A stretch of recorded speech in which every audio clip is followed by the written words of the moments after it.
আমাদের আশপাশে যারা আছে, যারা হালাল, ইভেন হালাল, আমার মা, আমার বোন, আমার বাবা, আমার স্ত্রী, আমার ছেলে, আমার মেয়ে, এদেরও যদি কখনো স্বার্থে আঘাত পড়ে, দেখবেন সেও আপনার পাশ থেকে সরে যাচ্ছে। এমন হয়নি কখনো?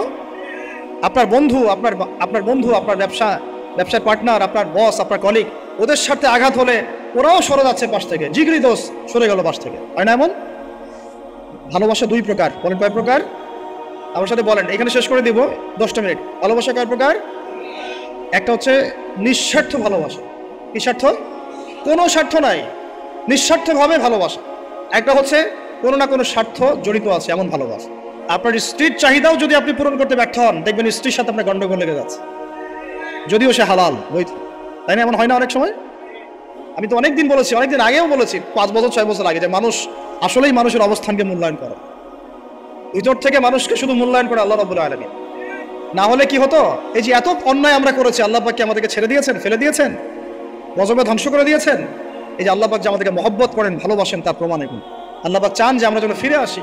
আল্লাহ পাক বলছেন, সারা দুনিয়ার সমান গুনাহও যদি সে করে ফেলে, আসমানের সমানও গুনাহ করে ফেলে, খালি তওবা করে ফিরে আল্লাহকে বলবে, আস্তাগফিরুল্লাহ আল্লাযী লা ইলাহা ইল্লা হুয়াল হাইয়ুল কাইয়্যুম ওয়া আতুবু ইলাইহি। আল্লাহ পাক বলছেন, খালেস তওবা করলে গুনাহ তো মাফ করে দিবই, আগের গুনাহগুলোকে নেকি দিয়ে পরিবর্তন করে দিব। না ভালোবাসা না? আল্লাহ পাক সৃষ্টি করেছেন আমাদেরকে ভালোবেসে।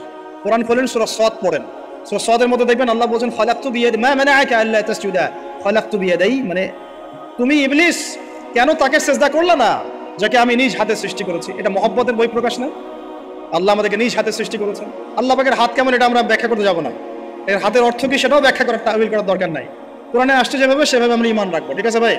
এখানে আবার অনেক তালগোল পাকায় ফেলে এবং বিভ্রান্ত হয়ে যায়, এদিকে যাওয়ার দরকার নাই। এখানে বোঝানো হচ্ছে আল্লাহ রাব্বুল আলামিন আমাদেরকে মহব্বত করে সৃষ্টি করেছে। এই পুরো সৃষ্টি জগৎটাই তো আল্লাহর মহব্বতের বহিঃপ্রকাশ। সবকিছু এত নিপুণভাবে চলতেছে, এটা মহব্বতের বহিঃপ্রকাশ না?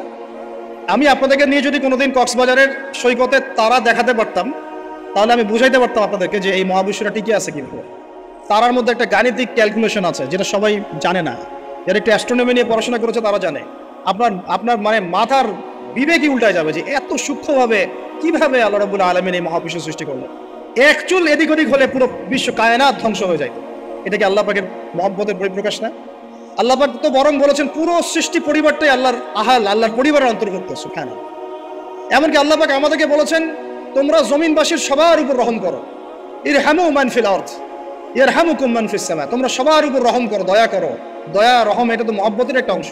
তোমরা সবার উপর দয়া করো, রহম করো, মহব্বত করো। এটা কি হবে? তাহলে আল্লাহ পাক আসমানে যিনি আছেন, আল্লাহ পাক তোমাদের উপর রহম করবেন ইনশাআল্লাহ। আমরা সেই মহান সত্তার ভালোবাসার থেকে বের হয়ে হারাম এই যৌন ভালোবাসার দিকে যাওয়ার চেষ্টা করেছি। আসলে এটা ভালোবাসা না, যৌনতা, এর দিকে যাওয়ার জন্য এইসব করছি। আল্লাহ পাক আমাদেরকে মাফ করে যেন হেদায়েত দান করেন। আল্লাহ পাক কত ভালোবাসেন এটা নিয়ে বলতে গেলে আজকে রাত শেষ হবে। দেখেন, আল্লাহ রাব্বুল আলামিন আদম আলাইহিস সালামকে সৃষ্টি করেছেন, করে সমস্ত নাম শিক্ষা দিয়েছে। নাম মানে হলো ইলম। নাম মানে কি? ভালো না বাসলে আল্লাহ পাক কাউকে সবচেয়ে সেরা কিছু দান করেন। সূরা ৩ আল্লাহ পাক কি বলেছেন? ওয়া তিন ওয়াজ জাইতুন, এগুলো শপথ করে, লাকাদ খালাকনাল ইনসানা ফি আহসানি তাকওয়িম। মানুষকে সবচেয়ে শ্রেষ্ঠ কাঠামো আল্লাহ পাক দিয়েছে, দেন নাই? কাউকে যদি মহব্বত না করা হয়, তাকে আপনি সবচেয়ে সেরাটা কি দিতে পারবেন? আল্লাহ পাক আমাদেরকে মহব্বত করেন, ভালোবাসেন, এবং আল্লাহ চান আমরাও যেন তাকে মহব্বত করি, তাকে ভালোবাসি। এবং আমরা যদি কাউকে ভালোবাসি, আল্লাহর জন্য ভালোবাসবো। কাউকে ঘৃণা করি, আল্লাহর জন্য ঘৃণা করি। মহব্বত আল্লাহর জন্য, ঘৃণাও কার জন্য? আল্লাহর জন্য। আল্লাহ পাক সমস্ত ইলম শিক্ষা দিলেন। এটা কি ভালোবাসার বহিঃপ্রকাশ না? নূহ আলাইহিস সালামের কওম দীর্ঘদিন আল্লাহর কথা শুনে না, আল্লাহ পাক সবর করলেন, ধৈর্য ধরলেন, গজব দিলেন না, শেষ পর্যায়ে গিয়ে আযাব দিয়েছেন। এই যে আল্লাহ পাক সুযোগ দেন, সময় দেন, এটা কি আল্লাহ পাকের ভালোবাসা, দয়া না? এরকম প্রত্যেকটা কওমের ক্ষেত্রে হয়েছে। আমি তো ফিল করলাম এই ভালোবাসা নিয়ে ঘাটাঘাটি করতে গিয়ে যে আসলে আল্লাহ পাক যে আমাদেরকে সবচেয়ে বেশি মহব্বত করেন, তার সবচেয়ে বড় নিদর্শন কি জানেন? আমাদের কাছে আল্লাহ রাব্বুল আলামিন আল কোরআনের মতো কিতাব নাজিল করেছেন, আর আমাদেরকে আল্লাহ পাক নবী মুহাম্মদ সাল্লাল্লাহু আলাইহি ওয়াসাল্লামের উম্মত বানাইছেন। আল্লাহ পাক যে নবী মুহাম্মদ সাল্লাল্লাহু আলাইহি ওয়াসাল্লামকে এই দুনিয়াতে পাঠিয়েছেন না, এটাই সবচেয়ে বড় মহব্বত, সবচেয়ে বড় রহমত। কারণ তার সুন্নতে এমন কিছু নাই যেটা আপনি খুঁজে পাবেন না। আর তিনি আমাদেরকে যে মহব্বত করতেন, মুহাম্মদ সাল্লাল্লাহু আলাইহি ওয়াসাল্লাম আমাদেরকে যে মহব্বত করতেন, তিনি আমাদেরকে বলতেন যে আমরা তার ভাই। আমরা তার কি ভাই? মানে কি মায়ের পেটের ভাই? এটা বোঝানো হয় না। একটা হাদিসে তিনি বলেছেন, আমি তো পিতৃতুল্য। তার মানে কি সত্যি সত্যি বাবা সন্তানের সম্পর্ক, রুহানি পিতা। তিনি কি ইমাম নন? তিনি ইমাম, তিনি নেতা, তিনি আমাদের শিক্ষক, তিনি নবী। তো তিনি আমাদেরকে যে মহব্বত করতেন, তিনি একদিন বলছিলেন নবী সাহাবীদের সামনে, কাশ আমি যদি আমার ভাইদেরকে দেখতে পেতাম। সাহাবীরা বলছেন, ইয়া রাসূলুল্লাহ, আমরা কি আপনার ভাই না? তখন নবীজি বলছেন, না, তোমরা আমার সাহাবী, আমার ভাই তারা যারা আমাকে না দেখেই আমার প্রতি ঈমান নিয়ে আসে। প্রত্যেক নবীকে আল্লাহ পাক একটা দোয়া করার চান্স দিয়েছে। কয়টা ভাই? এমন একটা দোয়া যেটা করলে আল্লাহ পাক কবুল করবেনই করবেন। করলে আল্লাহ পাক কি করবেন? অবশ্যই কবুল করবেন। নবী সাল্লাল্লাহু আলাইহি ওয়াসাল্লাম বলছেন যে সমস্ত নবী এই দোয়াটা পৃথিবীতে করে ফেলেছে, আমি এই দোয়াটাকে মুলতবি রেখেছি যে কাল কিয়ামতের মাঠে আমি আমার উম্মতের জন্য সুপারিশ করবো ইনশাআল্লাহ।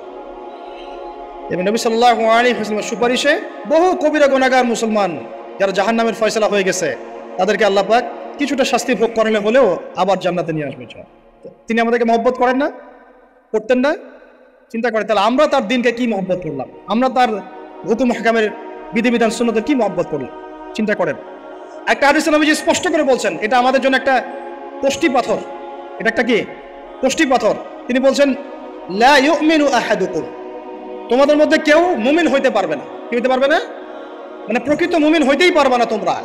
এ আমার উম্মত, তোমাদের মধ্যে কেউ প্রকৃত মুমিন হইতেই পারবে না যতক্ষণ না হাত্তা আকুনা আহাব্বা ইলাইহি মিন ওয়ালিদিহি ওয়ালাদিহি ওয়ান নাসি আজমাইন, যতক্ষণ না আমি মুহাম্মদ সাল্লাল্লাহু আলাইহি ওয়াসাল্লাম তোমাদের কাছে নিজের কি সন্তান, নিজের বাবা মা এবং সমস্ত মানব জাতির থেকে বেশি প্রিয় না হচ্ছে। হাদিসটা আবার বলি, নবীজি বলছেন কেউ ততক্ষণ পর্যন্ত প্রকৃত মুমিন হতে পারবে না যতক্ষণ না আমি মুহাম্মদ সাল্লাল্লাহু আলাইহি ওয়াসাল্লাম তার কাছে তার সন্তান, তার পিতা, এমনকি সমস্ত মানব জাতি থেকে বেশি প্রিয় না হচ্ছে। আমরা যারা আগামীকালকে এইটার প্রিপারেশন নিয়েছি, আসলে কি আমাদের কাছে নবী প্রিয় বেশি না আমাদের দুনিয়ার স্বার্থ বেশি প্রিয়? যারা এগুলো করবে তাদের কাছে কি সত্যিই নবী প্রিয়? তাহলে তারা করতে পারতো না। যদি নবী আমাদের কাছে সবচেয়ে বেশি প্রিয় না হয়, আমরা মুমিন হতে পারছি না। আর যাদের কাছে নবী প্রিয় তারা কখনো এমন হারাম কাজে যেতে পারবে না। যারা যাচ্ছে তারা কখনোই নবীকে ভালোবাসে না, কোশ্চিনকালেও না। শোনেন, উমর রাদিয়াল্লাহু আনহুর নাম শুনেন নাই? বললে অনেক কথা ভাই, অনেক কথা, কোনটা রেখে কোনটা বলে। উমর রাদিয়াল্লাহু আনহু একদিন এসে বলছেন, খলিফাতুল মুসলিমিন, মুসলিমদের তিনি খলিফা।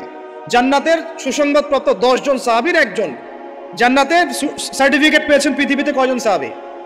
একটা হাদিসে একসাথে 10 জন, ওই 10 জনের অন্যতম একজন, যিনি এমন শাসন ব্যবস্থা পৃথিবীতে প্রতিষ্ঠা করেছিলেন যার মতো মিসাল এখন পর্যন্ত পৃথিবীতে আর দেখা যায় নাই। একটা হাদিসে আসছে যে রাস্তা দিয়ে ওমর হাঁটে ওই রাস্তা দিয়ে শয়তান হাঁটে না। কি বুঝলেন? শয়তান যদি দেখে ওই যে ওমর ওই যাবেন ওই রাস্তা দিয়ে। এই হচ্ছে ওমর ইবনে খাত্তাব।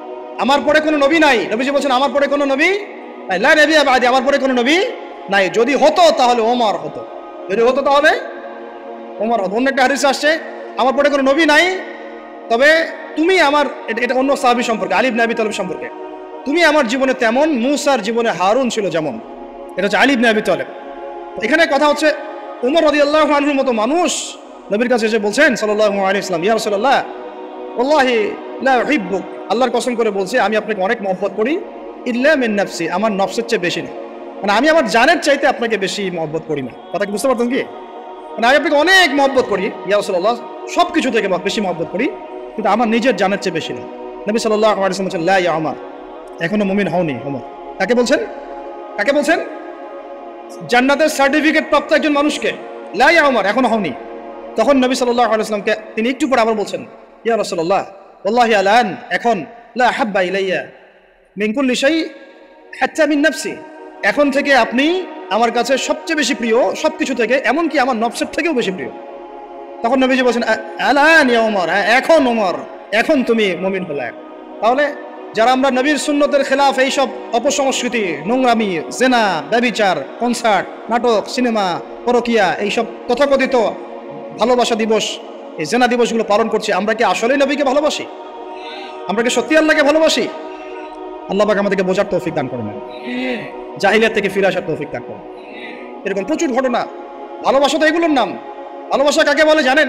সাহাবীরা বাসায় যেতেন, আবার দৌড় দিয়ে আসতেন নবী সাল্লাল্লাহু আলাইহি ওয়াসাল্লামের চেহারাটা একটু দেখার জন্য। এটা নাম ভালোবাসা। আপনারা যদি উমরা করতে যান, হজ করতে যান, দেখবেন বারবার আপনার নবীর রওজায় গিয়ে সালাম দিতে মন চাইবে, যে আরেকবার দেখা করে আসি, আরেকটু দেখা করে আসি, আরেকবার সালাম দিয়ে আসি। ভালোবাসা, কোনো স্বার্থ আছে এখানে? নবী সাল্লাল্লাহু আলাইহি ওয়াসাল্লাম কি আমাদের কাছে কোনো স্বার্থ দাবি করেছেন? আল্লাহ করেছেন। এগুলো ভালোবাসা।